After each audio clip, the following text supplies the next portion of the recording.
নমস্কার বন্ধুরা, electric and sound take YouTube চ্যানেলে আবারও একটা নতুন ভিডিওতে আপনাদেরকে স্বাগত জানাই।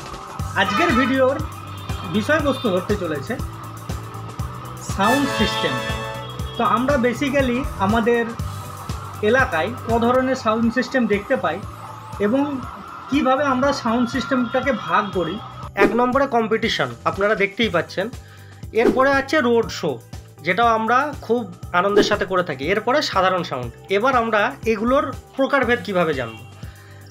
দুটো মুখোমুখি যখন আপনাদের মধ্যে কম্পিটিশন হয়, দুটো বক্স মুখোমুখি করে যখন বাজানো হয়, সেটাকে আমরা কম্পিটিশন হিসাবে জানি।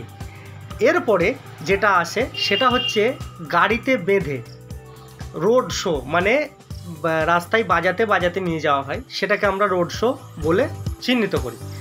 এরপরে যেটা আসে সেটা হচ্ছে আপনাদের বিভিন্ন অনুষ্ঠান, ছোটোখাটো অনুষ্ঠান, যেমন আপনার বিয়ে বাড়ি বা কোনো ছোটোখাটো প্রোগ্রাম বা বড় প্রোগ্রাম, সেগুলো আমরা নর্মাল বা সাধারণ সাউন্ড সিস্টেম হিসাবে ধরে চলি। তো এইভাবে আমরা সাউন্ড সিস্টেমটাকে তিনটে ভাগে ভাগ করতে পারি। এক নম্বরে আমরা দেখলাম কম্পিটিশন, দ্বিতীয় হচ্ছে রোড শো, তৃতীয় হচ্ছে সাউন্ড সিস্টেম, যেখানে কোনো স্টেজ প্রোগ্রাম বা বিভিন্ন ধরনের অনুষ্ঠান, ছোটোখাটো অনুষ্ঠানকে আমরা এইভাবে করে নিই। তো এটাকেই সাধারণ সাউন্ড সিস্টেম বলে।